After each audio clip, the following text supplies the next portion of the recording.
Ndrangheta boss, Domenico Paviglianiti, was wanted for the past 4 years and just captured in Spain in a joint operation by Italian and Spanish authorities. The operation was part of an investigation carried out by the Reggio Calabria District Anti-Mafia Directorate. Investigators began monitoring his network of friends and associates and tracked their movements between Italy and Spain, where Paviglianiti had been living on and off since the 1990s. He has a long history in Spain, specifically a criminal one.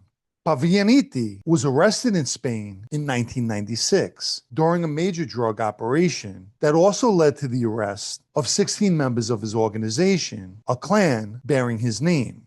He was wanted in Italy for numerous crimes, such as 4 murders, mafia association, international drug trafficking, and weapon charges that included possession of military-type weapons, including bazookas, rocket launchers, and cluster grenades. Consequently, he was extradited back to Italy, where he faced a 30-year sentence. But that sentence was ultimately converted to life because the severity of some of the crimes, precisely the murders, as well as the number of convictions. And since Spain only agreed to extradite him if he was not going to receive a life sentence, which under Spanish law was not recognized at the time, Spain annulled the extradition. And this was after 2002.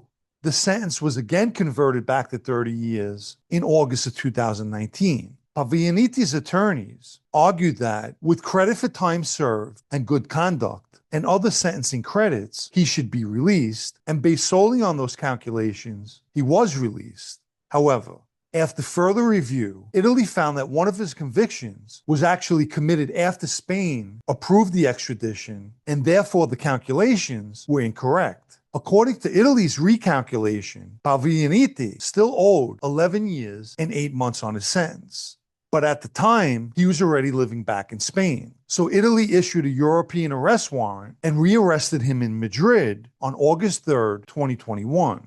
A Spanish judge eventually released him pending an extradition hearing, at which time Paviglianiti became a fugitive. This week, he was taken back into custody as he exited a local restaurant after having lunch. This took place in the city of Soria, northeast of Madrid. Since the 1980s, Paviglianiti was considered a powerful Ndrangheta boss. For years, his international drug operations was one of the main sources of income for the Ndrangheta. He also played a pivotal role in the Second Ndrangheta War, when clans entered open conflict dating from 1985 to 1991, resulting in approximately 620 deaths. During this time, Paviglianiti traveled around Calabria in an armored car.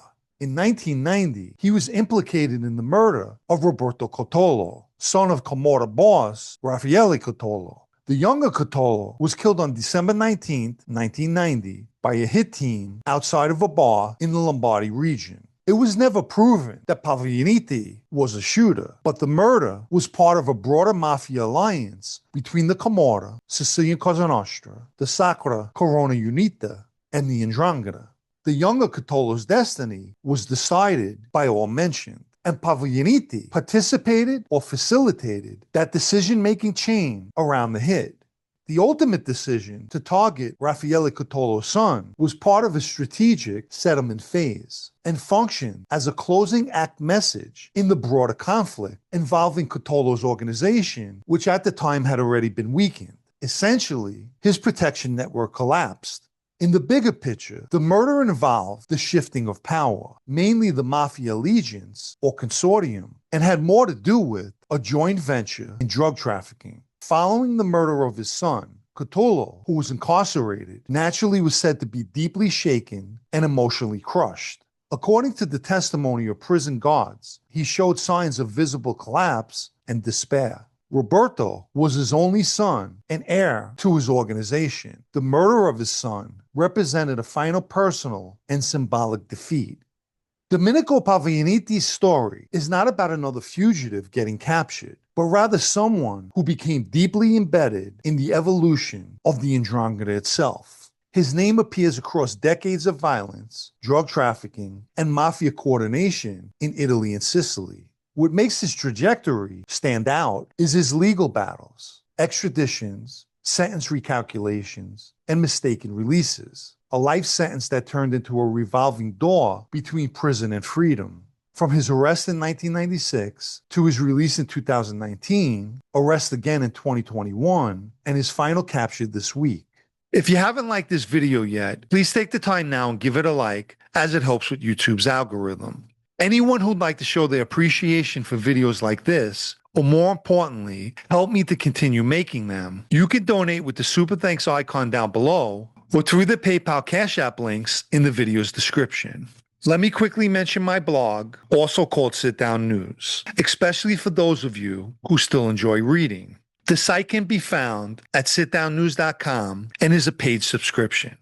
I'd like to quickly add how much I appreciate everyone who subscribed to the blog, which can be found at sitdownnews.com, or those of you who make donations. YouTube has made the super thanks icon a little tricky to find now. It can be found under the video if you click on the three dots, which gives you a drop-down menu, and the super thanks icon is the fourth down. All of this helps me continue with the channel, and I thank you. The Ndrangheta operates as a transnational network of family-based cells. Rather than a centralized organization, Spain in particular has long been more than a place to hide, and countries like Spain, outside of Italy, are places where fugitives can blend into legitimate communities while maintaining contact with their clans in Italy, and in most cases, continue managing businesses linked to drug trafficking while laundering money. Paviglianiti, being in Spain, underscores how the Ndrangheta is not confined by borders, but instead just adapting to them. In a recent video, I mentioned how Italian prosecutors and law enforcement have been successful in capturing its fugitives abroad. The extradition process typically goes smoothly, but in Paviglianiti's case, there were obviously several legal loopholes that enabled him to be released over and over. And this is likely why criminals who are fugitives choose certain countries for this very reason. In a nutshell, organized crime adapts, survives, and spreads beyond its place of origin.